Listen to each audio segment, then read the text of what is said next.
In other words, do we really need to use the car to go to that place today? Can we walk there?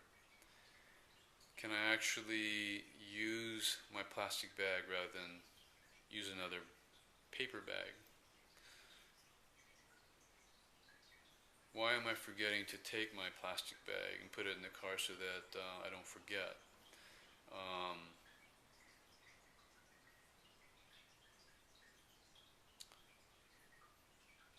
Is there a way in which I can carpool? Is there a way in which I can cut down on my consumption of plastic? Eventually all that plastic is going to end up somewhere. It's scary to think that eventually we're going to run out of space just for plastic alone. I work in a hospital where you go through a line and probably hundreds of thousands of plastic items are being used and tossed away without ever being reused again. You mean for food service? Food service, yeah. In food services. And that's one out of thousands of hospitals. Hundreds of thousands of hospitals. And that's just one kind of institution where plastic is. That's got to go somewhere. Pretty sad to think about. And so,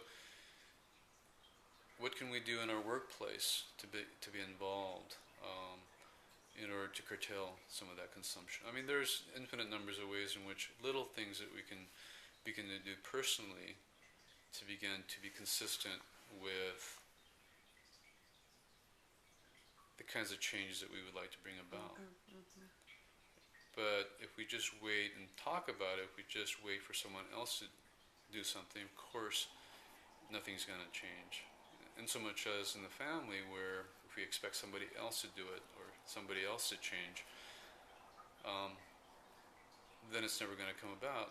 And it really relates back to what I was saying, or what R.D. Laing said at one time, that really any effort, any even little effort to change other people, to manipulate other people to believe or to do as we would like them to do, is violent. And I think that we all know that violence begats violence. Intolerance begats violence. I mean, that's a pretty acceptable liberal line. And yet, as I think I mentioned earlier, there's all this intolerance coming from even sort of the progressive, the liberal side. And so we shouldn't be surprised that rather than contributing to change, what we contribute to is intolerance coming back.